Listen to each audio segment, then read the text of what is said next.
जिस दिन अपन इस दरिद्रता से मिलने के लिए पीपल के पेड़ के नीचे आए हैं, हिंदू धर्म में ये दिन पीपल के वृक्ष के लिए पूजनीय होगा। जो भी शनिवार के दिन पीपल के वृक्ष की पूजन करेगा, दूध चढ़ाएगा या मिष्ठान का भोग लगाएगा, लक्ष्मी और नारायण उसके घर में प्रवेश कर जाएगा। लक्ष्मी और नारायण उसके घर में प्रवेश करेगा। पुराण की कथा कह रही है कि दुनिया के सारे तीर्थ नहीं जा सकते, पृथ्वी की सारी नदियों में स्नान नहीं कर सकते, पवित्र नदियों में आप स्नान नहीं कर सकते, या किसी भी तीर्थ में जाकर एक रात्रि भी विश्राम नहीं कर सकते, या हमने जिंदगी में कोई दान करा ना करा, कोई पुण्य करा ना करा, कोई सत्कर्म करा ना करा, कोई शास्त्र पढ़ा ना पढ़ा, कोई शास्त्र सुना ना सुना, उसके बाद भी शिव महापुराण की कथा कहती है कि एक दिन में अगर मात्र एक बार भी आप शंकर के शिवालय में प्रवेश कर गए या मंदिर में प्रवेश कर गए तो सारे तीर्थ, सारी नदियां, सारे सरोवर, सारी बावड़ी, सारे तालाब, सारे कुंड के स्नान का पुण्य, दान का पुण्य प्राप्त हो जाता है, केवल शिव तत्व को प्राप्त कर लेने। शिव महापुराण की कथा कह रही है कि घर में जो दिया होता है वो दीपक भी कोई साधारण नहीं होता, उस दीपक की भी महत्वता है, उस दीपक का भी वर्णन है। महाराज एक बात और बहुत अच्छे से सुनिएगा, शायद आपकी जिंदगी को सवार हो, शायद आपके जीवन को सवार हो। मेरी जीजियों, मेरे जीजाओं, मेरी बेटियों, बेटाओं,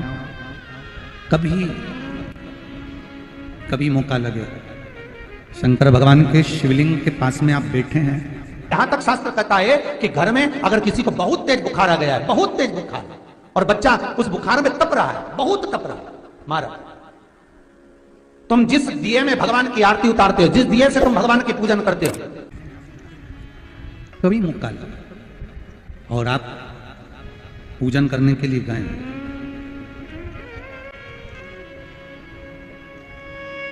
कभी पूजन करने के लिए, और आपको शंकर भगवान के शिवलिंग के पास में या शंकर भगवान के शिवलिंग के ऊपर कनेर का अगर पीला फूल देखा है ना आप लोगों ने, अरे बोलो तो जमके, देखा है? कनेर का यदि पीला फूल शिवलिंग के आसपास में या शंकर भगवान के ऊपर कहीं रखा हुआ भी दिख जाए, विषम परिस्थिति हो, बहुत हिम्मत ना हारते हुए, तभी भगवान अकेले में एकांत में आप पहुंचे उनके पूजन के लिए, कनेर का पुष्प वहां रखा है, चाहे वो जलाधारी पर रखा हो, चाहे वो शिवलिंग के पास में रखा हो, शिवलिंग पर रखा हो, उस कनेर के पुष्प को अगर आप 5 जगह का स्पर्श कराकर अपने हृदय की बात कहकर वापिस महादेव को समर्पित कर देते हो, तो भी मेरा महादेव तुम्हारे दुख का निवारण कर देगा। अब वो 5 स्थान, वो 5 स्थान, पहला गणेश जी, गणेश जी का जो स्थान होता है वह जगह, दूसरा षडानंद कार्तिक, तीसरा अशोक सुंदरी वाला स्थान, चौथा जलाधारी जो ऊपर से बूंद बूंद जल नीचे गिरा रही है, जया, विषहरा, शामली बारी, दौतली, देव, शंकर जी की 5 बेटियों का, और 5वें नंबर का है शंकर भगवान के, जो कैसे वर्णन किया जाए, त्रिशूल के 3 भाग होते हैं। करें दर्शन आप लोगों ने, ये से सामने त्रिशूल लगा है, इस त्रिशूल के ऊपर देखेंगे तो 3 भाग दिख रहे हैं, नजर आ रहे हैं सबको? त्रिशूल का जो 3 भाग होता है, उस 3 भाग का जहां ज्वाइंट होता है, जहां मिलता है, एक जगह पर देखो तीनों भाग एक जगह पर मिले हुए, 3 भाग का जहां मिलन होता है, 5वां स्थान, ये 5वां स्थान, यहां पर स्पर्श कराकर शिवलिंग पर अपनी कामना कर कर श्री शिवाय नमस्तुभ्यम कहकर, बाबा से अपने मन की बात कहकर जो समर्पित कर देता है, हम 3 महीना भी नहीं कहेंगे, हम तो कहेंगे अगर ज्यादा दुख है 3 दिन इंतजार करना, मेरा बाबा उस दुख को मिटाएगा। 3 महीना बहुत दूर, पर करना है दिल से। और कई तरह के दीपक होते हैं, दीपक का भी विधान वर्णन किया गया, उस दिए का भी वर्णन किया गया। यहां तक शास्त्र कहता है कि घर में अगर किसी को बहुत तेज बुखार आ गया है, बहुत तेज बुखार, और बच्चा उस बुखार में तप रहा है, बहुत तप रहा है। मारा, तुम जिस दिए में भगवान की आरती उतारते हो, जिस दिए से तुम भगवान की पूजन करते हो, उस दिए की बत्ती को नीचे डाल दीजिए और उस दिए को पानी की बाल्टी में धो दीजिए। कौन सी बाल्टी में? जिस बाल्टी के पानी से आप बच्चे को स्नान करा सको। मारा, केवल भगवान पर से ले जाकर, पास में से ले जाकर उस बाल्टी में थोड़ी देर डाल दो और उस बाल्टी के पानी से उस बच्चे को स्नान करा दीजिए। 15 से 20 मिनट, आधा घंटा लगेगा बच्चे का। बड़ी बेचैन दिख रही हो तुम, क्या बात है? पार्वती जी कहती है, देवव्रत, कश्मीर प्रदेश का एक भक्त देवव्रत बेलपत्री के वृक्ष के नीचे बैठकर आपका मंत्र जाप कर रहा। मैं आपको जगाना नहीं चाहती थी, पर बेलपत्री के वृक्ष के नीचे लक्ष्मी झाड़ू लगाती है, सरस्वती वीणा बजाती है, इंद्राणी उस बेलपत्री के वृक्ष के नीचे जल का सिंचन करती है, 33 कोटि देवी देवता उस बेलपत्री के वृक्ष की जड़ में विराजमान होते हैं। इसलिए देवव्रत एक बार पंचाक्षर मंत्र बोलता है तो वो 33 करोड़ बार गिना जाता है। ऐसा बेलपत्री का वृक्ष होता है। बेलपत्री के वृक्ष के नीचे एक बार अगर भगवान का नाम लिया जाता है तो वो 33 करोड़ बार, 33 कोटि बार गिना जाता है। एक मंत्र केवल नमः शिवाय, ओम नमः शिवाय, नमः शिवाय, ओम नमः शिवाय, 33 कोटि बार गिना है। 33 कोटि, कितना सुंदर लिखा है। फिर वही वाली बात आ गई जो पहले कथा में कहा, अपने लिए अच्छा वाला घी छाट के लाना, अच्छी कंपनी का लाना, और जब यज्ञ करने बैठे, पूजन करने बैठे, हवन करने बैठे, भगवान का कोई पाठ पूजन करवाई, पूजा वाले दुकान पे बोलना कि पूजा का घी चाहिए। तो वो पूजा का सामान बेचने वाला भी चतुर था, उसने पूजा का ही घी दिया। तो इन्होंने पूछा, भैया ये घी कितने का? तो क्या 80 रुपए का? तो 80 रुपए का आधा किलो? तो क्या पूजा का है? भारत की भूमि पर, इस मृत्यु लोक में, पूरे विश्व में ऐसे कई घर हैं जिनके घर में गुजारा करने के भी आफत है। पहनने के कपड़े नहीं, किसी के यहां पर भोजन नहीं, किसी के यहां जमीन नहीं, किसी के यहां दुकान नहीं, कोई कोई पूरी जिंदगी किराए के मकान में निकाल देता है। नहीं, मेरा एक निवेदन है, इस कथा को जितने छत्रपति संभाजी नगर के श्रोता भाई बहन श्रवण कर रहे हैं उनसे निवेदन करूंगा, आप हाथ का ठेला लगा रहे हो, सब्जी का ठेला लगा रहे हो, फल का ठेला लगा रहे हो, धक्के की जिंदगी जी रहे हो, दरवाजे पर बैठे हो, कहीं ना कहीं तुम दास्य भाव की जिंदगी जी रहे हो, तकलीफ में जिंदगी जी रहे हो, बहुत दुख की जिंदगी जी रहे हो, बहुत कष्ट की जिंदगी जी रहे हो, उनसे केवल निवेदन करूंगा, 3 महीने 2 जगह पर जल चढ़ाना प्रारंभ कर दीजिए। केवल 3 महीने, एक शंकर भगवान के शिवलिंग पर, दूसरा बेलपत्री के पेड़ के नीचे, 2 जगह पर जल चढ़ाना 3 महीने लगातार चालू कर दो। बाबा तुम्हारा हाथ पकड़कर तुम्हें उन्नति की सीढ़ी पर चढ़ा देगा।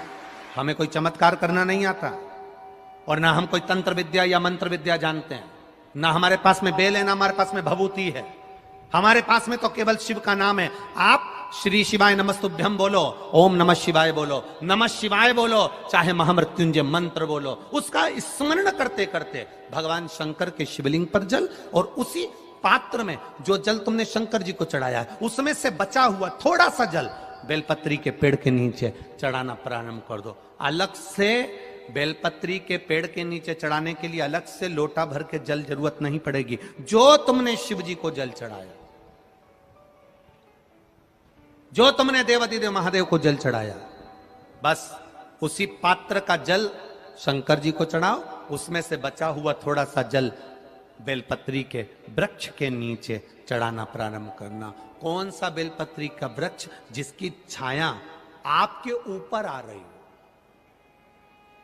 शिव महापुराण बड़ी सुंदर बात कहता है, ध्यान दीजिएगा। जिस बेलपत्री का पौधा तुम्हारे सिर का, और ये दोनों हाथ ऊपर कर लो, अपन खड़े हुए और खड़े होकर दोनों हाथ ऊपर करे, इतना बड़ा बेलपत्री का पौधा है, उस बेलपत्री के पौधे की पत्ती को कभी तोड़कर शंकर जी को नहीं चढ़ाना चाहिए। ध्यान रखना, कितना बड़ा पौधा। आप खड़े हो जाओ और खड़े होने के बाद आपका हाथ ऊंचा कर लेना, इतना बड़ा पौधा है, उस पौधे की पत्ती बेलपत्री को तोड़कर शंकर भगवान को कभी नहीं चढ़ाना। शंकर भगवान को उस बेलपत्री को, उस वृक्ष की पत्ती को तोड़ना चाहिए जो वृक्ष तुम्हारे हाथ से थोड़ा सा ऊंचा हो, जिसके लिए तुम्हें हाथ और ऊंचा करना पड़ रहा हो। जैसे एक बच्चा अपनी मां की गोद में बैठने के लिए दोनों हाथों से उचकता है, आवाज लगाता है, उचकता है, आवाज लगाता है, हाथ ऊपर करता है, तो मां उस बच्चे को गोदी में ले लेती है। उसी तरह उस बेलपत्री के वृक्ष की पत्ती तोड़ना चाहिए जिसने थोड़ी उन्नति कर ली हो, जो थोड़ा ऊंचा हो गया हो। तुम उसको पाने का प्रयास करो तो भगवान भी तुम्हें अपनी गोदी में ले ले। ऐसे वृक्ष की पत्ती तोड़। अब तुम छोटा सा पौधा, बिल्कुल जरा सा पौधा, उसी की पत्ती तोड़कर महादेव को चढ़ाओगे, ये श्रेष्ठता नहीं। यदि बेलपत्री का पेड़ आपके यहाँ है और मान लो कई लोग बेलपत्री गमले में लगाते हैं या छत के ऊपर लगा देते हैं, बेलपत्री का वृक्ष जो होना चाहिए वो घर के ठीक पीछे के भाग में, पीछे के भाग। या बेलपत्री का वृक्ष अगर पीछे नहीं है तो आप अपने घर से जब बाहर निकलते हैं तो राइट हैंड की ओर बेलपत्री का वृक्ष होना चाहिए। आप जब घर से प्रवेश कर रहे हैं, बाहर की ओर निकल, वो सुख का अनुभव करा। यदि घर से निकलते समय बेलपत्री का पेड़ लेफ्ट में अगर आता है, आप जिस घर से निकल रहे हो लेफ्ट में अगर बेलपत्री का पेड़ आता है तो आप 1 रुपए कमाएंगे, 1.25 रुपए खर्च होगा, पैसा हाथ में टिकेगा नहीं। घर में 10 लोग भी कमा रहे हैं तो पैसा घर में दिखेगा नहीं, आएगा जरूर, सारे काम होंगे पर टिकेगा नहीं। यदि लेफ्ट में, राइट भाग का बेलपत्री सुख का अनुभव। बेलपत्री का वृक्ष घर में लगाओ तो घर के पीछे के हिस्से में लगाना चाहिए, और ऐसी जगह नहीं लगाना कि जहां पर बेलपत्र में गंदा पानी जाए या कोई गंदी वस्तु उसके नीचे पड़े। 33 करोड़ देवी देवता बेलपत्री के पेड़ के नीचे सोमवार के दिन, कोई रविवार के दिन, कोई मंगलवार, कोई बुधवार, कोई गुरुवार, कोई शुक्रवार, कोई शनिवार के दिन बेलपत्री के नीचे आकर 33 करोड़ देवी देवता हो तप करते हैं, साधना करते हैं। बेलपत्री के पेड़ का बड़ा प्रमाण है। एक बेलपत्री ऐसी होती है जो कि शंकर पर अगर चढ़ी हुई है तो वापिस उतार कर धोकर फिर शिव को चढ़ा सकते। किसी व्यक्ति से कोई काम करवाना है, वो काम नहीं कर रहा, कोई फाइल आगे नहीं बढ़ रही है, कोई कार्य अटक रहा है, या फिर कहीं रुपया पैसा अटक गया हो, नहीं निकल रहा हो, तो एक जल के पात्र में जल भरकर 5 बेलपत्री शिव जी को समर्पित कर कर कुंदकेश्वर महादेव का नाम लेकर एक सफेद पुष्प बेलपत्री के ऊपर जो शिव जी को चढ़ाई है उस पर समर्पित कर कर जल जो लेकर गए हो, अपनी उस कामना को कर कर कि मेरा ये कार्य अटक रहा है, ये कार्य नहीं हो रहा, कुंदकेश्वर महादेव का नाम लेकर धीरे धीरे जल की धार चढ़ाइए। और एक बात हमेशा याद रखना, फिर निवेदन कर रहे हैं, अच्छे से समझ लेना, शंकर जी पर जब जल चढ़ता है, शिव जी का जब अभिषेक होता है, शंकर जी पर जब जल चढ़ाया जाता है, दूध चढ़ाओ, जल चढ़ाओ, कुछ भी चढ़ाओ, पर एक बात का स्मरण अपने जीवन में होना कि इतने ऊपर से मत चढ़ाना कि जल चढ़े और छींटे आपके ऊपर। बहुत ध्यान दीजिएगा। हाँ, तो यहां तक वर्णन करा गया है कि शंकर जी का जल चढ़ा हुआ जहां से बहकर जाता है ना, उसको लांगा तक नहीं जाता। यहाँ लांगते हैं क्या? नहीं ना, परिक्रमा भी करेंगे तो वहीं से लौट कर वापिस इधर जाएंगे। शिव जी का जहां से जल बहकर जा रहा हो, चढ़ा हुआ जल जहां से बहकर जा रहा हो, उसको लांगा तक नहीं जाता। और कई लोग बड़े बड़े आनंद में शंकर जी पे इतनी ऊपर से जल चढ़ाएंगे तो वो छींटे पूरे अपने ऊपर आना चाहिए, शरीर पर आना चाहिए। नहीं, उसका दोष है हमारा, उसका दोष है।